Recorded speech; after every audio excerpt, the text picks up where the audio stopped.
செய்ய வேண்டிய சூழலை உருவாக்குவதற்காக முடிவெடுப்பது என்று வரும்போது காட்சி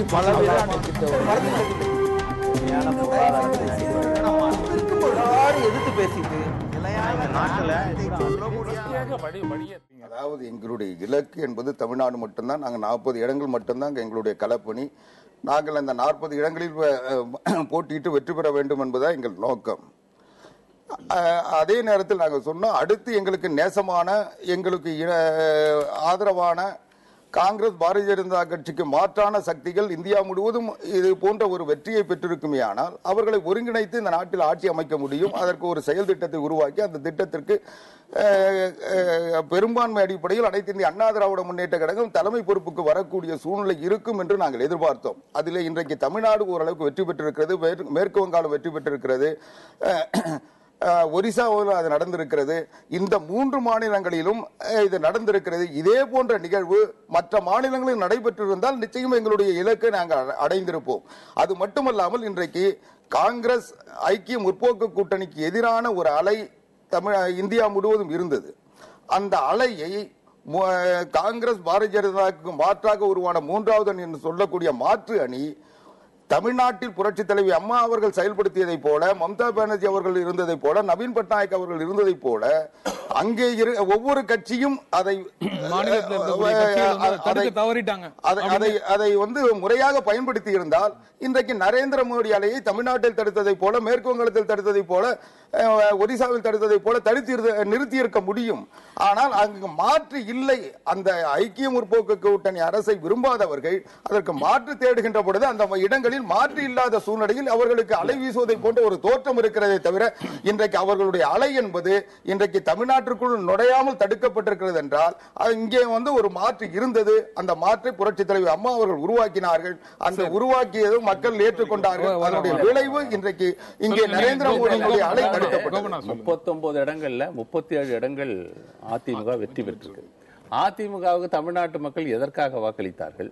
அவங்க மத்தியில 3வது அணியிலே அவங்க இல்ல, கம்யூனிஸ்டுகளை வெளியே அனுப்பிவிட்டார்கள். அதே போல நரேந்திர மோடியும் அவர்கள் ஆதரிக்கவில்லை, காங்கிரஸையும் ஆதரிக்கவில்லை. இவர் பிரதமர் ஆவார்ன்றது அதிமுக சொல்லல, மற்றவர்கள் சொன்னாங்க. அதிமுக சொல்லுச்சு, ஜெயலலிதா சொல்லல. அவங்க சொல்ல. ஏன்னா 37-40 பேரை வச்சுட்டு பிரதமர் ஆக முடியாது, அதுக்குரிய சூழல் ஊழல். ஏன்னா பாஜக காங்கிரஸ் அல்லாத ஒரு ஆட்சி அமைப்பது கடினம்.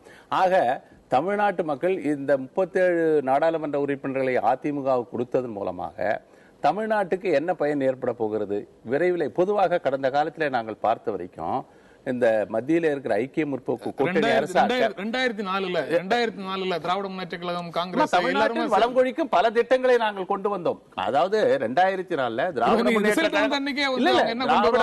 கழகம் காங்கிரஸ் ரெண்டும் மத்தியில கூட்டணியில பங்கு வகித்த காரணத்தினாலே தமிழ்நாடு வளர்ச்சி பாதையில் சென்றது, பல திட்டங்கள் வந்தது.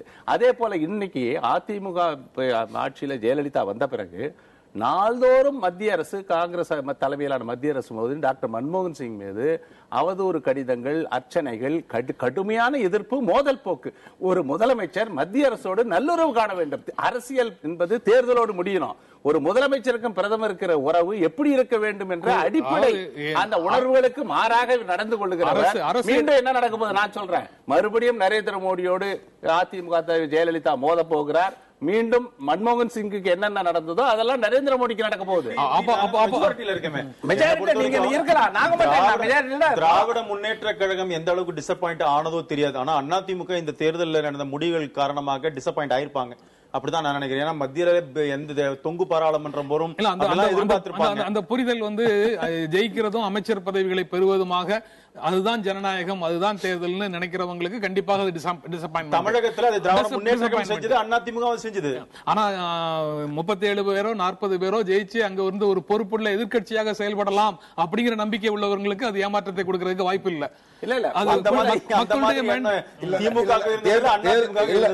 தேர்தல் பிரச்சாரத்திலேயே சொல்லி இருக்கிறோம், பிரதமராக வேண்டும் என்பதோ அமைச்சராக வேண்டும் என்றதோ எங்களுடைய நோக்கம் இல்லை. தமிழ்நாட்டினுடைய உரிமைகள் மீட்கப்பட வேண்டும், கடந்த காலங்களில் தமிழ்நாட்டிற்கு ஏற்பட்ட பாதிப்பிலிருந்து தமிழ்நாட்டை மீட்க வேண்டும் என்பதற்காக தேர்தல் முடிவு வந்ததுக்கு அப்புறம் முதலமைச்சர் வந்து செய்தியாளர்களை சந்திக்கும் போது என்ன சொல்றாங்க? பொறுப்புள்ள அரசியல் கட்சியாக செயல்படுவோம் சொல்றாங்க, பொறுப்புள்ள எதிர்கட்சியாக செயல்படுவோம் சொல்லல.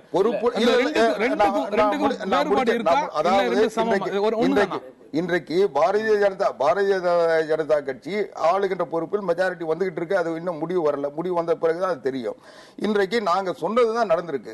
இன்றைக்கு காங்கிரஸ் பாரதிய ஜனதா கட்சிக்கு மாற்றாக நாங்கள் தலைமை வகிப்போம் அல்லது ஒரு அணியாக செயல்படுவோம் சொன்னோம். அதுக்குரிய வாய்ப்பு இன்றைக்கு மூன்றாவது பெரிய கட்சி நாடாளுமன்றத்தில் அனைத்து இந்திய அண்ணா திராவிட முன்னேற்ற கழகம்.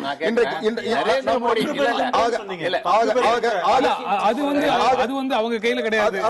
பிற மாநில மக்கள் வந்து அதுக்கான வாய்ப்பு கொடுக்கல. ஆக வேண்டிய அவசியம் இல்லை. இன்றைக்கு மூன்றாவது பெரிய கட்சியாக அனைத்து இந்திய அண்ணா திராவிட முன்னேற்றம் நாடாளுமன்றத்தில் திகழும். அப்படி இருக்கின்ற பொழுது இந்தியாவில் இருக்கின்ற காங்கிரசுக்கு பாரதிய ஜனதாவுக்கு மாற்றான சக்திகளை ஒருங்கிணைத்து அதை தலைமையேற்று வழிநடத்துகின்ற வலிமை அனைத்து இந்திய அண்ணா திராவிட முன்னேற்றத்துக்கு இயற்கையாக வந்திருக்கு. என்னுடைய நினைவு சரியாக இருந்தா 98 பாரதிய ஜனதா கட்சி தேசிய ஜனநாயக கூட்டணிங்கிற பெயர் இல்லாத அந்த பாஜக தலைமையிலான கூட்டணியில பாஜகவுக்கு அடுத்த இடத்துல அனைத்து இந்திய அண்ணா திராவிட முன்னேற்ற கழகத்தினுடைய உறுப்பினர்கள் தான் இருந்தாங்க. கிட்டத்தட்ட அந்த ஆளும் கூட்டணியில 2வது இடத்துல இருந்தாங்க. அதுதான் அந்த காலகட்டத்தில் மிதவாதமா ஓரளவுக்கு வாஜ்பாய் அவர்கள், இன்னும் சொல்ல போனால் இவருடைய மோடி போல வந்து அவருடைய எடுத்த எண்ணங்களை செயல்படுத்த வேண்டும், அதுதான் செயல்படுத்தப்பட வேண்டும் என்ற எண்ணம் இல்லாமல் கொஞ்சம் பேலன்சிங்கா போகக்கூடிய வாஜ்பாய் அவர்களால் தாக்கு பிடிக்க முடியவில்லை. அன்றைக்கு அந்த கூட்டணியை உள்ளே விட்ட காரணத்தால் அத்வானி அவர்களே எவ்வளவு பெரிய இலக்குக்கு ஆளானார் என்றால் செலக்டிவ் அம்னீசியா உள்ளவர் என்ற வார்த்தையை பதத்தை எல்லாம் அன்றைக்கு பயன்படுத்தி நாள்தோறும் யஷ்வந்த் சின்ஹா போன்றவர்கள் வந்து போயஸ் தோட்டத்தில்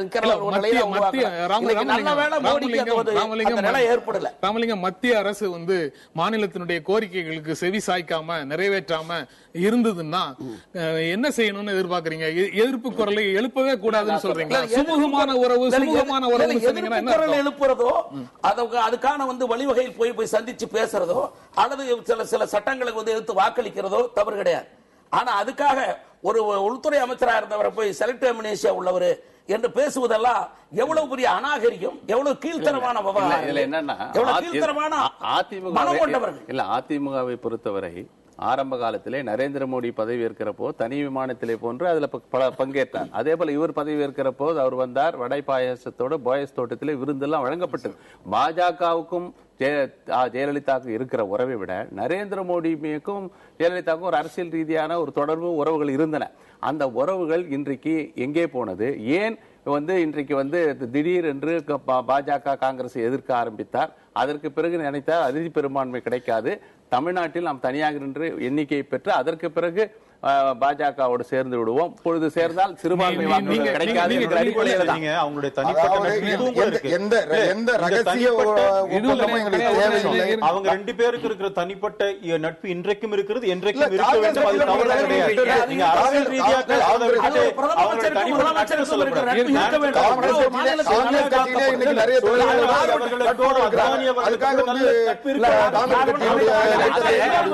அந்த நட்பை நான் வந்து இன்றைக்கு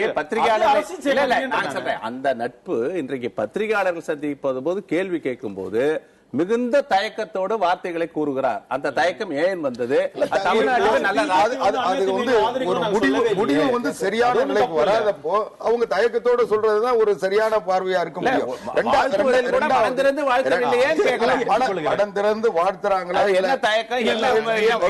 முடிவு வராத நேரத்துல அது வந்து அவங்க நிறுவன அறிவிக்கப்பட்ட முடிவுகள் வர்ற வரைக்கும் பொறுமை காக்கலாங்கிற அந்த வார்த்தையை முழுமையாக இல்லாம பொதுவா முதலமைச்சருக்கும் பிரதம அமைச்சருக்கும் ஒரு தொடர்ந்து நட்பு இருப்பதாக இருப்பதுதான் நல்லது.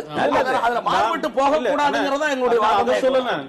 முதலமைச்சர் பிரதமர் விடுங்க, நான் என்ன சொல்றேன், மரியாதைக்குரிய சோனியா காந்தி அவர்களுக்கும் அத்வானி அவர்களுக்கும் மோடி அவர்களுக்கும் நல்ல நட்பு இருக்க வேண்டும் தான் நான் சொல்றேன். அதே மாதிரி மோடி அவர்களுக்கும் ஜெயலலிதா அவர்களுக்கும் நல்ல நட்பு இருக்கிறது தவறு கிடையாது. அரசியல் ரீதியாக அதை பார்க்க வேண்டிய அவசியம் இருக்கணும் தான்.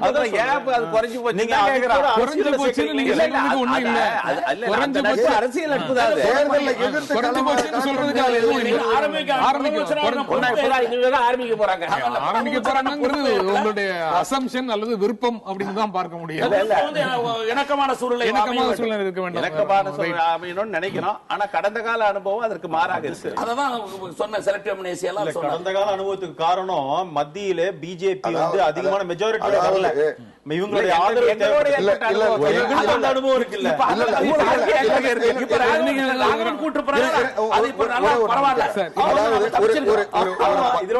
பத்தாண்டு காலம் ஒரு கூட்டணியில் அங்கம் வகிச்சு அந்த கூட்டணியினுடைய எல்லா வகையிலும் பங்கேற்று விட்டு அந்த கூட்டணி விட்டு வெளியே வந்து காங்கிரஸ் எங்களை துரோகம் பண்ணிச்சு.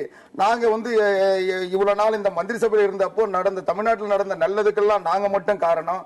காங்கிரஸ் வந்து துரோகம் மட்டும் தான் பண்ணிச்சு, நல்லதே செய்யலன்னு சொல்றதை விட இது எவ்வளவு மேல. இல்ல நாங்க யாருக்கும் துரோகம் செய்யல.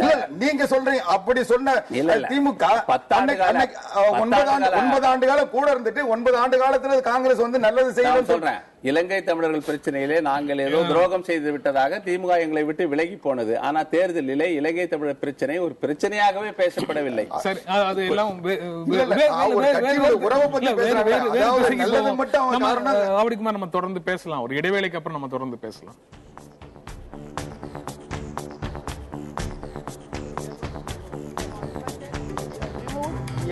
சூழலை உருவாக்குவதற்காக விவாதம் முடிவெடுப்பது என்று வரும்போது ஆட்சி